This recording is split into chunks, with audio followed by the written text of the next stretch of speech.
I was in first grade, we were tired of the rain, looked at the sky and sang that for the first time I saw heaven open its gates and it was sunny for the rest of the day. Wish I could say it was always that way, but I learned there's no worth worrying about the sky shade, and I can shine even brighter despite the gray.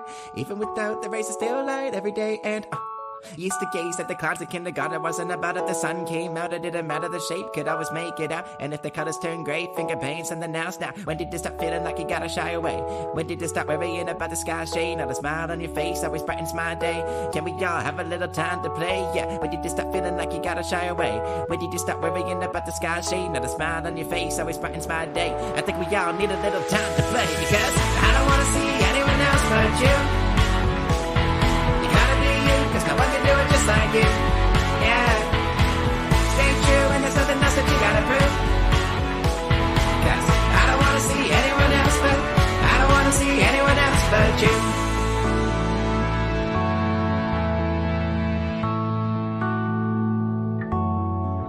Yeah, you've been flying around directionless in darkness, darkness, hiding every time light hits your face. Yeah, but the depth of the caverns where the heart is, when everyone avoids you, I won't be the same. Yeah, they say you're wreaking havoc, but you're far from gold. You're not that like they made you out to be. Yeah, and you never tell yourself you cry when you're alone. If I get you out, would be a great thing, Yeah, when did you stop feeling like you gotta shy away? When did you stop worrying about the sky shade? Now the smile on your face always brightens my day. Can we all have a little time to play? Yeah, when did you stop feeling like you gotta shy away? When did you stop worrying about the sky shade? Now the smile on your face always brightens my day. I think we all need a little time to play. Now what you got? I had you to serenade by Galapagos waves, something new to celebrate. We rejoice in your name. All the plays that we made, reinforcing our game. Guessing under and over, we cannot estimate. Open heart to your demons will occupy in your mind, and I'll show you an angel who doesn't know they can fly. And shine a light with your eyes. I cannot deny. To man cannot do right by the feelings I hide. I don't wanna stick around if I'm the cause of this mess, but never leave when I'm trying my best. Though the road is hard, even with these scars, I don't wanna be bleeding next. I don't wanna sing along if I'm the key to depress. Out of tune and I'm down, I confess. With the modern ways we misbehave, I'll forever be counting our days.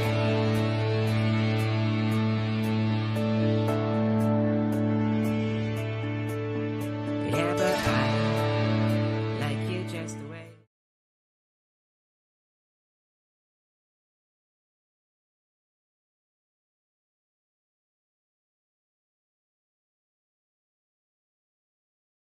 And ladies and gentlemen, welcome back to Microjourneys. My name is Liam Sturgess. With any luck you are seeing and hearing me right now, do me a favor if you're in the chat and you can see and hear me, please feel free to enlighten me with that information. In the meantime, ladies and gentlemen, my name is Liam Sturgess, and this is Microjourneys. It has been about a month since my last episode. What is Microjourneys? It is a series where we go and seek to learn something new or look at something from a perspective we perhaps haven't yet. And I have had a very interesting couple of weeks. For those that don't know, I took a brief vacation to Winnipeg, Manitoba, and then over to Toronto. And I managed to tour a lot of places that especially my Canadian friends would be familiar with. While I was there, a bit of drama erupted surrounding one Dr. Robert Malone and my former colleague Matthew Crawford and current friend. And that'll be a story for another day. But just to say, it's been very interesting. And of course, the magnificence and the beauty and the terror and the intrigue of the world we live in never ceases to amaze me. So, ladies and gentlemen, let's go on another micro journey today. Don't forget to subscribe if you're watching on Rumble, heck, even YouTube. You can subscribe there if you like, but probably you're going to want to watch this on Rumble. Let's dive into a very interesting research subject that I've engaged in over the last couple of weeks. Now, the title for today: Exploring the Pure Blood Trap, a case study of Pure Blood Registry's questionable partnerships. So, by now, you've likely come across the term pure blood in reference to people who have not received a COVID-19 mRNA-based vaccine, or as some may say, a transfection. If you've not heard this term in the wild, then perhaps in the occasional news headline coming out in objection to the term. And look, while the term itself is divisive and historically problematic, the underlying premise is understandable and straightforward. But for those who aren't yet sold, allow me a brief summary. So, if you didn't know, in late 2020, a range of experimental gene therapy products were rolled out across the planet under the banner of COVID-19 vaccines after an unprecedented warp speed development sprint. Despite the frequent assurances provided to them by the pharmaceutical companies and their health authorities, many millions of people chose not to undergo this specific medical procedure. Each person has their own reasons, and the choice to decline unwanted medicine is, of course, in line with universal principles of informed consent and bodily autonomy. Probably not a terribly controversial stance to have. Or is it? Because a few months ago, a story went viral about a family in New Zealand whose baby required a blood transfusion as part of invasive and very important heart surgery. The 6-month-old child suffered from a congenital heart defect, and the prognosis without surgery was not good. However, his parents were concerned that the blood he would be given could contain components of the mRNA COVID-19 vaccine products circulating in the bodies of the blood donors at the time of their donation, or fragments of the SARS-CoV-2 spike protein, which the shots are at least supposed to produce in the body's own cells.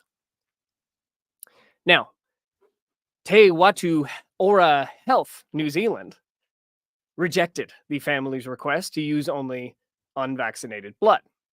The reasoning was that the New Zealand Blood Service does not make a distinction between donations from those who are unvaccinated and vaccinated against COVID, as there is no extra risk from using vaccinated blood. No extra risk from using vaccinated blood. Now, New Zealand Blood's FAQ page for COVID-19 vaccines and blood donation has been removed from the internet, as we say. But an archived version reveals that the agency was telling donors as recently as November 2022 that the spike protein, this is a quote, the spike protein is present in vanishingly small quantities in the blood in some people for the first 2 weeks after their mRNA vaccine. The chance of finding spike protein in donated blood is very small, and it will be in the picogram range if it is there at all. It is not found in the blood after this time period has passed. So they conclusively asserted that, I quote again, there is no evidence that this represents any risk to recipients. Well, the American Red Cross took an even more absolute position in a September 13, 2022 post on Twitter, saying, "We don't label blood products as containing vaccinated or unvaccinated blood, as the COVID-19 vaccine does not enter the bloodstream and poses no safety risk to the recipient." Kind of lazy wording aside, it's rather disturbing how way off the American Red Cross was there, as has been thoroughly and repeatedly summarized by Ryan Christian at The Last American Vagabond. The contents of the vaccine vials, as well as the resulting spike proteins, if it's working as designed, have long been known to enter the bloodstream, both as a matter of design and sometimes by accident, poor injection. And how do we know this? Well, Pfizer's own biodistribution study conducted on their candidate called BNT162b2, which is the initial formulation rolled out by Pfizer and BioNTech in 2020 through 2022, that describes the lipid nanoparticles entering the bloodstream, resulting in the delivery of that vaccine payload to the liver of lab mice, where the target protein was produced. They didn't use the spike protein in this case, but the result is the same. These findings have been replicated in humans multiple times over, with one study admitting that the biodistribution, quantity, and persistence of vaccine mRNA and spike antigen after vaccination remain incompletely understood. Well said. But by July 2022, there existed plenty of clinical and real world evidence demonstrating that the vaccine components, quote, remain in circulation for extended periods of time, retaining their ability to produce spike protein expression in contacted cells. This study published, or a study, is it this? Yes, it is. This study, published in September 2022, found that circulating spike protein is associated, big surprise, with a wide range of long-term symptoms, broadly diagnosed as COVID-19, or if you're a cool kid these days, long COVID. But all of that aside, really, it's safe to say there exists more than enough evidence to justify an individual's hesitations around them or their loved ones receiving a blood transfusion from an unspecific donor, whether or not you may personally agree with their logic or their decision. So, what does one do when faced with a challenge like the one faced by this New Zealand family? Well, if the last few years have taught us anything, it is the importance of erecting parallel structures in order to protect against over-centralized systems such as food production, finance, and healthcare, rather than relying on Walmart or Costco to perpetually keep their shelves stocked in the midst of an ongoing supply chain crisis and now an economic crisis. One can turn to their local farmers market or work directly purchased from independent farms.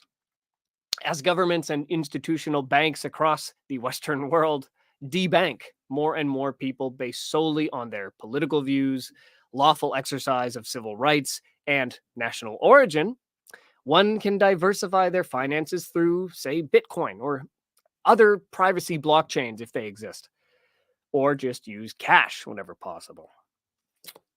But what about addressing the much closer to the heart, pun intended, issue of healthcare, bodily autonomy, and medical privacy? Needless to say, there are plenty of industrious folks who have jumped out there at the opportunity to fill that gap. Of course, the incident in New Zealand is just one of many in which people are being forced to accept transfusions from a single source. Many countries seem to have their blood banks centralized and hooked in with the healthcare system at large, such as is the case with my home country of Canada and its Canadian Blood Services. Despite officially operating at arm's length from government, CBS describes itself as the country's blood authority in all provinces and territories except Quebec. So understandably, a number of unvaccinated blood banks have been set up to fill this void.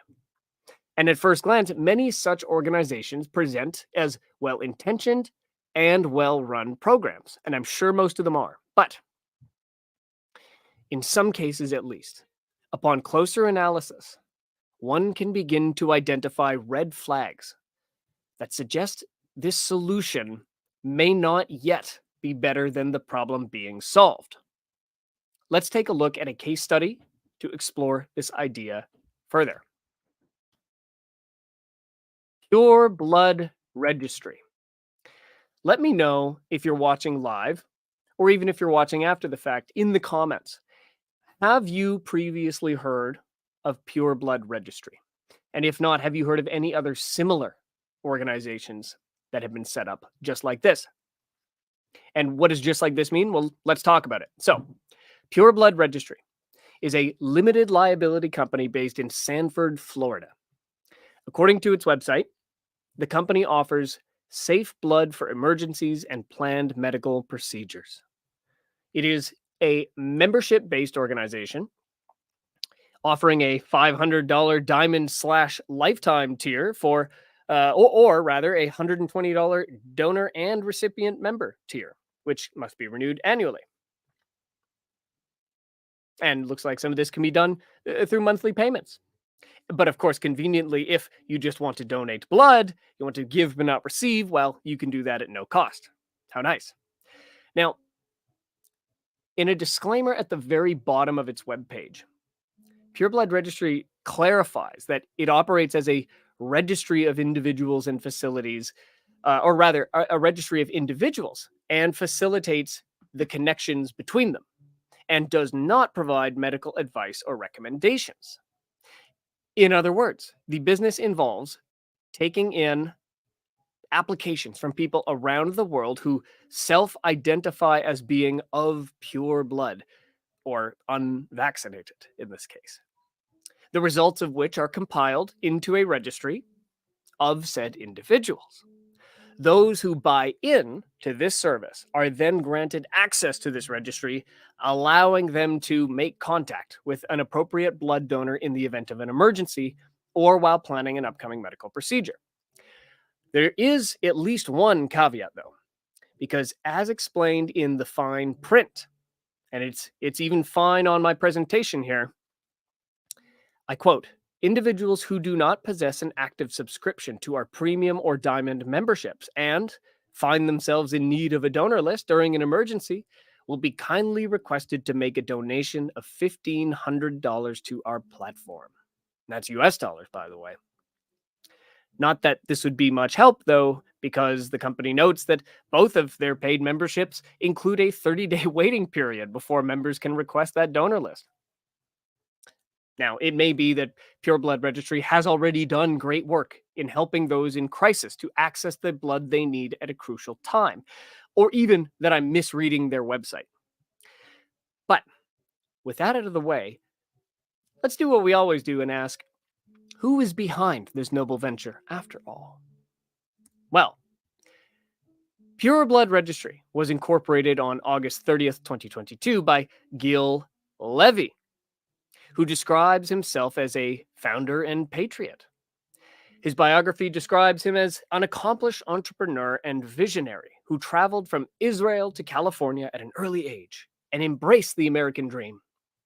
He reportedly founded Pure Blood Registry as a passion project for his daughter, inspired by his values as a silver and gold stacker, gardener, and self-reliant individual, as well as his experience witnessing events unfold during the 2020 election cycle. It's not clear to me why some of these details are included, other than to paint a picture of a dissident battling the system on multiple fronts, which aren't strictly related to each other. The 2020 election, for example, being a rather odd thing to mention in this context. Now, Levy founded another company, had previously founded one in February 2017 called Framed Listings, through which he provides photography and videography services for real estate clients. His listed clients include Airbnb, Amazon, Coldwell Banker, Cushman and Wakefield, and Verbo, among others. Now, from his biography on Framed Listings website, we further learn that Levy is a semi-pro poker player, playing on the World Poker Tour and World Series of Poker circuits, which I think is awesome. I sometimes like to watch the World Poker Tour over dinner, so I guess I could say I'm a fan. But the real concern, or at least a concern beyond the prior concern, comes from Pure Blood Registry's partners. First and foremost, we have MyID. If that name sounds familiar, it's for good reason, ladies and gentlemen. MyID is an American medical services company based in St. George, Utah. As described on its Pure Blood Registry partner page, MyID is a digital medical identity device in the form of a QR code on a wristband. Users upload various medical documents such as insurance information, living wills, x-rays, and any other medical records, which can then be shared by anyone the user so desires. The company boasts that there are 3 access points to your data as opposed to their competitors, who offer only a single access point. And more to that point, in the case of an emergency, A smartphone camera pointed at the QR code will reveal your, I quote, vital medical information, so first responders can help you even if you're unable to answer questions yourself. That's also a direct quote. Now, before we go any further, let me know if you know where you've probably heard my ID before. Let's see if anybody can get it before it comes up in the story itself. All right. So my ID is it's the latest iteration, you see, of a company that has undergone multiple rebrands. A guy named Steve Schoen founded the company in November 2010 under the name Life Strength.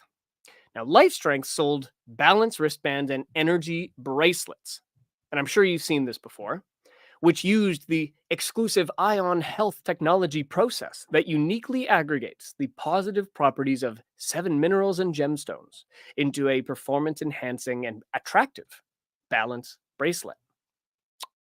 My ID was introduced as a product sometime around 2012 under the Life Strength brand, and it was described very similarly to how it is today. But in August 2013, Life Strength announced it was changing its name to Endeavor. My ID LLC was incorporated as a separate company on February 20th, 2018. So there's a bit of backstory as to what this company is. Now, let's take a look at what they were up to during the COVID-19 era. Well, how about this? I'll play you a bit of a video here, and let's see what we can glean from it. The Assurance AB COVID-19 test is simple. We've included easy step-by-step instructions along with every item needed for the testing process. Remove the test cassette from the foil wrapping and place on a flat surface. Next, you will remove the lid to the solution diluent and set next to the cassette. After thoroughly washing and drying hands, prepare the finger for the collection of blood by sterilizing the area with the alcohol pad provided. Next, remove the plastic tip from the end of the lancet and grasp the finger. On the side of the fingertip, quickly puncture by pressing the sides to move the needle forward. A drop of blood should form at the puncture site. Wipe off the first droplet of blood using the sterile gauze. You will collect the blood by squeezing the bulb on the top portion of the pipette. Now, place a drop of blood into each of the sampling wells on the test cassette, labeled S. Immediately following, place 2 drops of solution into each of the sampling wells. You should see a line appear confirming the test is working. Now, set a timer for 15 minutes and wait. After this time, the test results may be interpreted. Read your results and take a picture of the cassette between 15 and 20 minutes to get an accurate result. For analysis and verification, download the free MyID app to upload your results. Use of this app will help provide data to health departments and the CDC on the spread of the virus, as well as allow you to manage your results.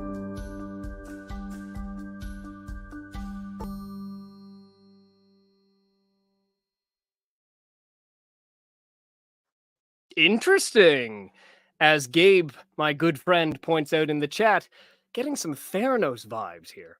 Now, to be fair, I have myself had a test similar to this done, but in a much more formal, proper laboratory setting, not using one of these simple pre-made, IG whatever tests, but through Connexus Bioinformatics. Connexus Bioinformatics with Dr. Stephen Pellick and his team. And that is how I was able to learn about the status of antibodies in my blood related to either SARS-CoV-2 or a comparable coronavirus and cross-reactivity in my immune response from that. So it's not as if the entire premise is wrong. But notice something interesting about that. Well, I suppose we'll carry on and it'll come up. So what happened here? In April 2020, MyID published several promotional videos for the Assurance AB COVID-19 IgM-IgG rapid antibody test developed by Predictive Laboratories and distributed in partnership with Wellgistics. Now we'll come to that in a sec, but I'm going to play one more video very quickly, and then we're going to keep talking about it. The Assurance AB COVID-19 IgM/IgG rapid antibody test detects IgM or short-term antibodies and IgG or long-term antibodies developed in response to the SARS-CoV-2 virus. It is a single-use, self-contained test that provides results in 15 minutes. Rather than identifying the virus that causes COVID-19 in the body, the Assurance AB antibody test has the ability to detect past infections and indicate probable immunity to the virus. A clinical trial consisting of 424 serum samples to validate the Assurance AB antibody test was performed and demonstrated a sensitivity of 92% and a specificity of 100%. As part of the validation, 113 samples with confirmed clinical infection were examined for cross-reactivity with the Assurance AB test, including influenza A and B, RSV, and common seasonal coronaviruses. No cross-reactivity was observed. 500 samples from serum stored before the SARS-CoV-2 outbreak were also tested and all produced IgM and IgG negative results. The test only requires a small sample of the patient's blood by a finger prick, and results appear on the testing device within 15 minutes. Once the Assurance AB test is administered, the test will be uploaded to the Assurance AB powered by MyID mobile app. The app will then ask to scan the unique barcode that is located on the test kit. This will ensure that the kit is valid and will securely link the test to the individual. The app will then walk through a short questionnaire, including personal and health-related questions, to assess the individual's current health condition. This should take no longer than 5 minutes. By uploading these results to the HIPAA-compliant app, a portion of non-personal, identifiable information may be used to help the CDC and health departments monitor and manage COVID-19 growth. The test verification will also provide added confidence for users to return to work by providing immune response documentation. Stay safe. Stop the spread.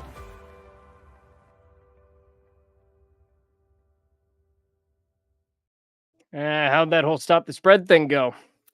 And Gabe, as you point out, people forget that testing can still be a biosurveillance measure. I think you're starting to understand my point. But let's not get too far ahead of ourselves here, okay? Let's move on. The point here, though, is in this second video, note that results of that antibody test could be uploaded to the MyID app, which could provide, I think she said it would provide that data to health authorities and specifically the Centers for Disease Control and Prevention. The test and application were described as ways to help people return to work as they could provide proof of immunity. And if we needed a little more on this, well, check this out. Later in 2020, MyID introduced the MyID COVID Cleared program, which enables individuals to voluntarily self-report symptoms/temperatures, order/receive COVID-19 related test results, and choose when and with whom to share those results, thereby putting employees in control of their sensitive data. Now, in January 2021, something very interesting happened. MyID announced a partnership with pharmaceutical giant Merck to provide the MyID mobile app and wristband to patients being treated with Merck's Keytruda drug, an antibody-based immunotherapy treatment. This was now an explicit application of the MyID platform in the context of a clinical trial, and it may not even have been the first.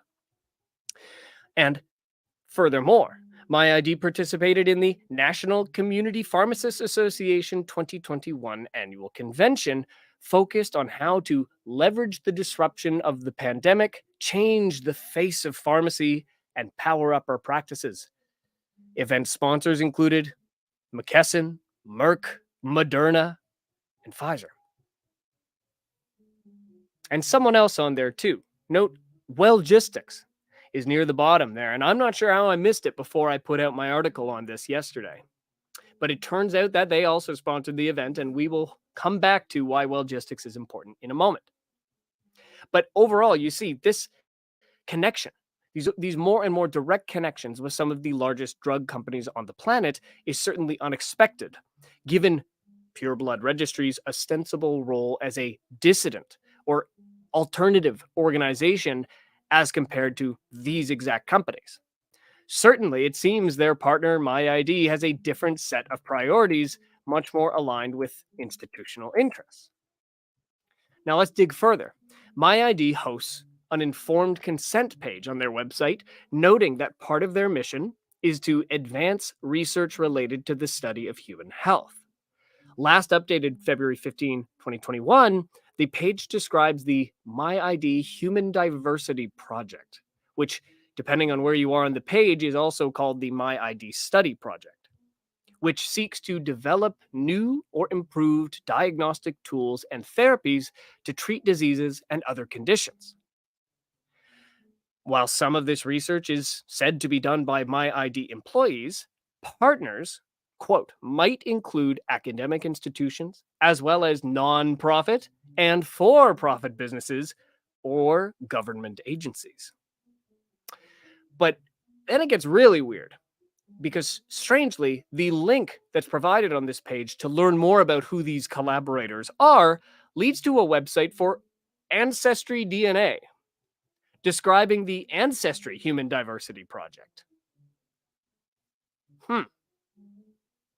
Wonder what that could mean. Now, reviewing MyID's privacy policy reveals that as of October 2021, MyID offers users, quote, access to COVID-19 immunization records in partnership with public health agencies using personal and sensitive data required directly to support COVID-19 related efforts. It's rather broad. And my first thought was, oh, good, yet another vaccine passport. Hooray! Now, I didn't come up with this picture to make a point. This is their picture. And if you see, it says health passport. And if you've been paying attention to the last couple episodes, you'll remember that we looked at a whole bunch of examples of these digital ID / health passport or wellness pass type thing, and they look exactly like that. Oh, but regardless, let's move on here. On May 12th, 2020, something very interesting happened. MyID's general counsel,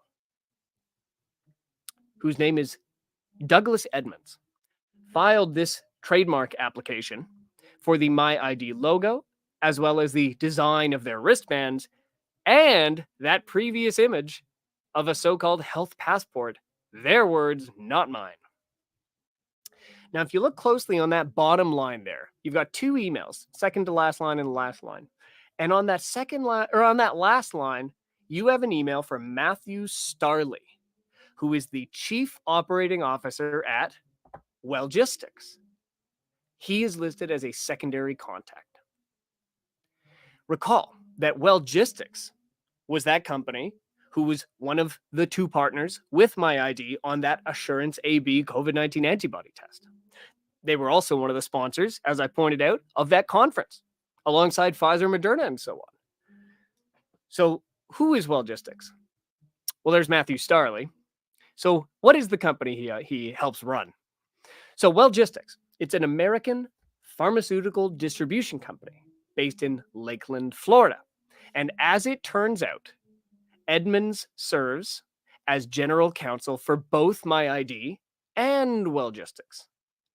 Brian Norton, CEO of Wellgistics, is also named as chairman of MyID's board of directors in that aforementioned Merck partnership announcement.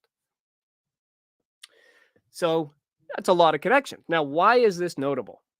Well, Wellgistics, if you explore their website, you'll find is partnered with a number of pharmaceutical companies in its commercial activities as a pharmaceutical distributor, the most egregious of which is none other than Pfizer. Of course. Now, another company of interest, which I wasn't expecting to find, is called Rising Pharmaceuticals, which just so happens to have provided the hydroxychloroquine for the first randomized control trial evaluating hydroxychloroquine in its use of to treat COVID-19. Now, this was a trial led by David Boulware, who, by the way, has reached out to me on Twitter. He had some feedback on my coverage of him, and he felt as though I had left out some important stuff. And I'll tell you, just as an aside, I appreciated him reaching out. He wasn't rude. He was direct. I don't think he really addressed any of my concerns, but I can tell he's interested in seeing what I think of his further research. So I'm going to look at that. But if you're interested in what I'm talking about, then you'll go see my final episode of Rounding the News back when I was working with Matthew Crawford, Rounding the Earth, titled Who is David Boulware? I'll put that link in the chat. So I thought that was interesting. And that was the trial that was funded by Steve Kirsch, as well as Roblox founder David Baszucki, and the most egregious, and forgive me, I misread, and 2 Chinese American community organizations. So I digress. Back to the point. On April 1st, 2020, Wellgistics entered an agreement with yet another previously mentioned partner, Predictive Laboratories, to purchase a minimum of 1 million units of that aforementioned Assurance AB COVID-19 rapid antibody test. You'll probably recognize the Predictive logo, which was at the end of the video, the 2 videos that we played, right beside the MyID logo. And so, Predictive Technologies, this is where the rabbit hole of biometric data harvesting gets real deep. So, Predictive Laboratories was, until very recently, because it's been shut down now, an American clinical research company based in Salt Lake City, Utah. According to its now non-existent website, Predictive Laboratories focused on clinical and discovery work for human infertility and genetic conditions affecting women and children. Its laboratory facility was active in new test and technology development and collaborated with numerous federal, state, and local agencies, universities, commercial laboratories, and private clients. It was incorporated June 2nd, 2017 as a subsidiary of a larger company called Predictive Technology Group.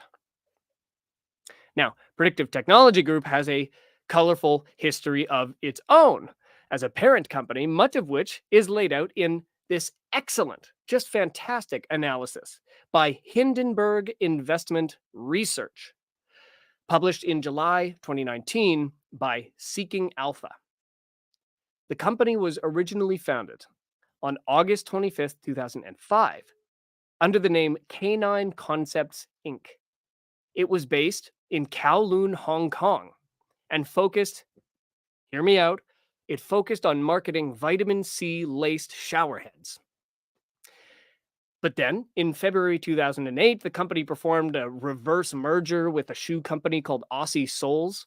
And rather than integrating that new subsidiary into its own branding, Canine Concepts changed its name and continued operations as Aussie Soles Group Incorporated. It then purchased another company called Global Homes Incorporated on January 7, 2010, and once again rebranded to the Global Housing Group. Good luck keeping up with that. But then, finally, this company renamed to Global Enterprises Group. On March 24th, 2015, the company announced that it had acquired a biotech startup called Predictive Therapeutics, LLC. Shortly after that, they launched this shiny new website, which doesn't exist anymore, seemingly with the sole purpose of publicizing the company's new biotech direction. And soon after that, just like it did before, the company adopted Predictive's name and branding and became Predictive Technology Group. You follow? Good. So, Predictive Therapeutics was itself founded in September 2013 by a guy named Bradley Robinson. He also co-founded LifeCode Genetics, I will get to that in a sec, which the new Predictive Technology Group acquired in November 2015. This company changed its name to Predictive Diagnostics in June 2016. So there's a bunch of subsidiaries here. I don't expect people to keep track of them too well, but they are available in the show notes, which is on liamsturgess.substack.com, and I'm happy to say is already in the description of this live stream. And so if you need to follow along as we're going, you can do that. All right. Further expansion of the predictive portfolio came through what the Seeking Alpha article describes as an acquisition spree. For example, Inception DX was acquired in September 2018, merging with Predictive Laboratories as of April 2019, under the leadership of Inception DX's founder, Kenneth Ward. Ward also founded Tauret Laboratories in 2003, from which Predictive purchased key assets in August 2018. Juno Biosciences, yet another company founded by Ward, has been slowly acquired over several years by Predictive through shady mechanisms described at length in that Seeking Alpha article. I highly recommend you read it. Now, its most recent acquisition was Flagship Health Group, whose website right now currently boasts their marketing of, quote, all types of COVID-19 tests, including PCR and rapid antigen, both of which should be noted are types of genetic tests. All right. Now, Predictive Therapeutics acquired Renovo Biotech, another company, in March 2016, repackaging it for relaunch the following month as Predictive Biotech. Renovo's founder and CEO, Eric Olson, carried that position over into Predictive Biotech, where, as far as I know, he remains to this day. But Olson holds another relevant position which may excite you. As of at least January 2021, he was also CEO of MyID. This fact is revealed in the same Merck and MyID press release that listed Brian Norton as both CEO of Wellgistics and chair of MyID's board of directors. Recall as well that Wellgistics and MyID share Douglas Edmonds as their chief counsel. In other words, there exists this strange and incestuous relationship between MyID, Wellgistics, and Predictive Technology Group, each carrying with them their own sets of red flags and possible ulterior motives for their mass harvesting and analysis of biometric data. MyID focuses on digital identification based on biometrics and private medical information. Wellgistics markets and distributes drugs and treatments for biotech companies, including Pfizer. And Predictive Technology Group's range of subsidiaries cover testing, analysis, and treatment of disease based entirely around their, by some accounts, shoddy and unproven genetic technology. More on that in the Seeking Alpha article. But speaking of Pfizer, before we forget, Predictive Technology Group staff includes several alumni from Pfizer and its subsidiaries like Wyeth, including Predictive's Chief Development Officer Bruce Forrest and Chair of the Board John Sorrentino. So these are not one-off or passing or insignificant connections. But then there are the just plain weird coincidences, because who could forget MyID's perfectly timed rollout into East Palestine, Ohio, mere weeks before the Norfolk Southern train derailment that caused and is continuing to cause to this day severe and ongoing health issues among its residents and neighbors on the eastern seaboard of the United States, and possibly anywhere water flows in the United States of America. Now, did anybody guess that that was where they had heard MyID before? How is all of this any different than the solutions being pushed on humanity by other public health institutions and their friends in Big Pharma? And if we agree that it's not really that much of an alternative at all, given all of this, then what in the world would the motivation be for Pure Blood Registry to partner with such a company as MyID? I mean, could the affiliate royalties really be that good? But in any case, read again, Pure Blood Registry strongly encourages its clients to purchase the premium MyID package. So I ask you, dear audience, do you feel comfortable sharing your blood with this organization with all of the above in mind? Now, believe it or not, this article only covered one of Pure Blood Registry's partners, of which there are now 6. They've added 2 since I began this piece. I have looked at the others and identified potential red flags with each, some of which I intend to explore in the near future. But until then, I leave you with this. It's not enough to be against something. You have to be for something better. Now, that is a quote from comic book character Tony Stark, aka Iron Man, that I thought I had read in a comic years ago. Though, in my research to find that picture, it may have actually come from the Captain America Civil War movie. Regardless, it has stuck with me ever since I first heard it, and it is a piece of wisdom that I invite readers to, or the audience, you kind folks, to contemplate in the days to come. I, like many other average citizens of the world, am opposed to the kind of reality previewed during the COVID-19 era.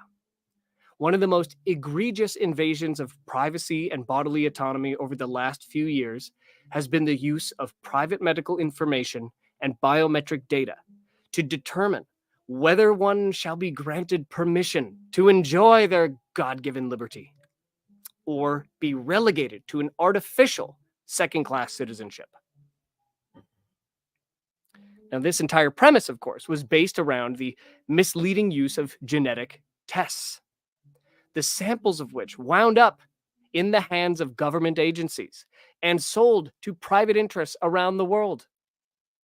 Then, after gene therapy-based vaccine products were mass distributed globally, people were made to disclose whether or not they had opted to receive this genetic treatment, this invasive medical therapy, for better or worse, in order to avoid being ejected from work, school, and even family life. It's the avoidance of this very set of medical countermeasures and biometric surveillance that is leading so many people to seek alternatives, such as the one ostensibly offered by Pure Blood Registry. But in so doing, we run the risk of falling into a new version of the same problem, hiding behind what some might see as a more attractive mask. It's not enough to be against one idea and then fail to address the reasons why people don't like the idea in the first place. Permanent solutions take time. And what's at stake is far too precious to get wrong by jumping into quick fixes without fully exploring the consequences. And in my opinion, we're not going to get there if we continue to identify ourselves and everyone else as more or less pure than our friends, family, and community. Thank you for listening and for tuning in. And I invite you, folks, to share your own perspective in the chat, in the comments, even on the Substack article where the show notes are, which once again is linked in the chat. You can go there right now. It was published yesterday. I think I will continue that pattern where I release the piece itself a day before and then do a presentation of the piece the day after. I kind of like that. I don't know why. It feels, I have more confidence presenting when I've done that. I can't be sure as to why. But in the meantime, ladies and gentlemen, liamsturgess.substack.com. And the other thing you can do if you're really keen is go to liamsturgess.com, where you can find all of my music and basically everything I've ever done, though I could probably still work on filling out the website. But regardless, you'll be able to listen to Foreverland, my most recent album. Now, speaking of music, we started the show by playing a song called Anyone Else by my friend, my good friend, my, at this point, at this very moment, long lost friend, hopefully not for much longer, Braden Daggett, who goes by from Ash and Dust, and I got to sing as part of that. Well, we're going to go out today with another song, which is called Legacy, and it's just a nice short one, and it is the final track on my album Foreverland. So, ladies and gentlemen, I hope you enjoy, And I will see you on the flippity flop, as the kids say.